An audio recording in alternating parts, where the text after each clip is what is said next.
Bonjour et bienvenue dans ce nouvel épisode de l'astrologie du cœur. Aujourd'hui nous allons plonger dans un sujet essentiel qui touche absolument toutes les relations, qu'on en soit conscient ou pas, c'est-à-dire les blessures émotionnelles. Ces blessures intérieures, souvent héritées de l'enfance, peuvent se rejouer dans nos histoires d'amour et parfois elles compliquent énormément la vie à deux. Mais la bonne nouvelle, c'est qu'elles ne sont pas une fatalité. Au contraire, elles peuvent devenir un chemin de guérison et même une opportunité de croissance personnelle et relationnelle. Quand on parle de blessures émotionnelles, on fait référence à ces empreintes profondes laissées par nos expériences passées. Le rejet, l'abandon, la trahison, l'injustice, l'humiliation, ce sont des mots qu'on entend souvent.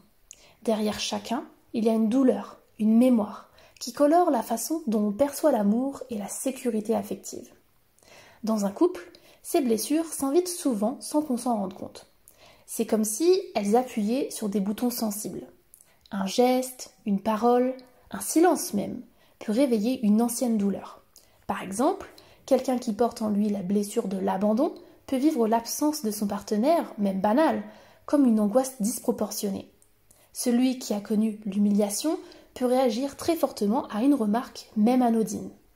Alors, ce qui est important, c'est déjà de reconnaître que ces réactions ne sont pas seulement liées au présent. Elles sont la résonance du passé.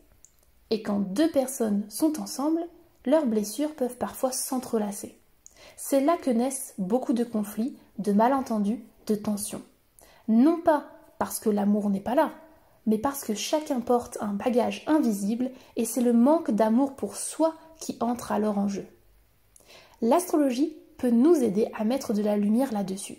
Les placements planétaires, les aspects entre deux thèmes, montrent parfois très clairement quelles blessures risquent de se réveiller dans une relation et donc permet de travailler en conscience avec celles-ci au lieu de les subir.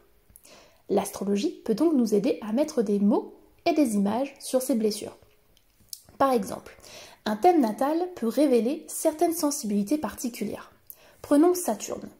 Quand il est très présent ou en aspect tendu, dans le thème natal, il peut montrer une peur profonde de ne pas être à la hauteur, une crainte du jugement qui peut se traduire dans le couple par un besoin de contrôle ou une tendance à se protéger derrière une carapace.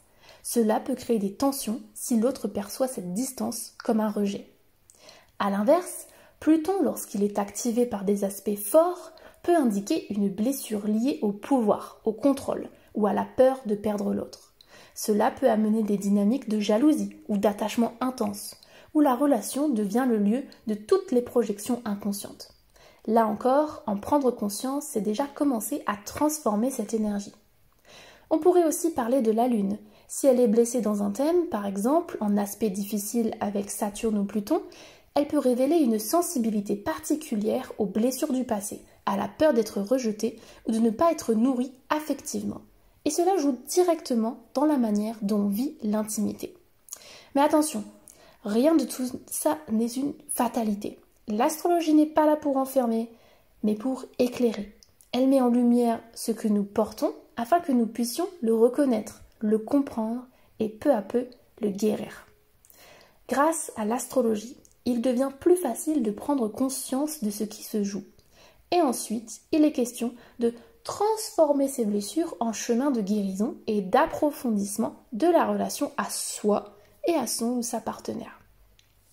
Alors, pour ce faire, la première étape, c'est toujours la prise de conscience. Se rendre compte que cette émotion qui monte, cette colère, cette tristesse, ce besoin d'être rassuré, ce n'est pas seulement à cause de l'autre. C'est d'abord quelque chose en soi, une blessure qui demande à être entendue. Et souvent, le couple devient un miroir qui la révèle. Ensuite, il y a la compréhension. Quand on met des mots, quand on identifie la blessure, on arrête de se perdre dans les reproches ou dans les réactions automatiques. On peut dire à l'autre, par exemple, « Là, ce que tu viens de dire réveille en moi quelque chose de plus ancien. Ce n'est pas seulement toi, c'est une peur que je porte depuis longtemps. » Et le fait d'exprimer cela à l'autre, déjà de cette manière, ça change tout. Puis vient le chemin de la guérison. Et ça, c'est un processus. Parfois, ça demande du temps. Parfois, ça demande un accompagnement extérieur, que ce soit par la thérapie, le coaching ou justement l'astrologie relationnelle. Mais dans le couple, ça passe surtout par la capacité à accueillir l'autre dans sa vulnérabilité, à écouter sans juger, à rassurer quand c'est possible et à poser des limites quand c'est nécessaire.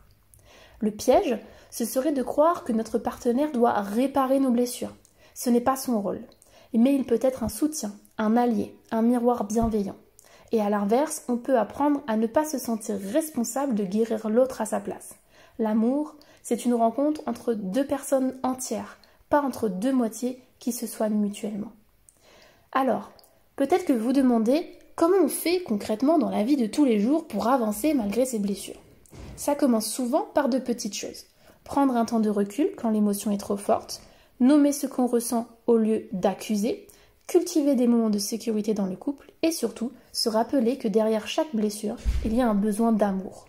Quand on le reconnaît, on cesse de voir la blessure comme une ennemie et on l'accueille comme une partie de soi qui a juste besoin de lumière. Pour moi, les blessures émotionnelles sont comme des portes. Oui, elles peuvent nous faire souffrir, mais elles ouvrent aussi vers plus d'authenticité et d'intimité. Parce qu'au fond, ce qu'on cherche tous, c'est d'être aimé tel qu'on est, avec nos forces et nos fragilités. Et le couple peut devenir un lieu d'évolution extraordinaire si on accepte de traverser ces zones sensibles au lieu de les fuir. Alors je vous invite dans vos relations à observer ces moments où ça réagit fort en vous. Plutôt que de rejeter la faute sur l'autre, demandez-vous quelle blessure ça réveille, qu'est-ce que ça dit de moi et comment je peux transformer ça en occasion de mieux me connaître et de mieux aimer. C'est un chemin exigeant, mais tellement précieux. Et c'est exactement ça l'esprit de l'astrologie du cœur.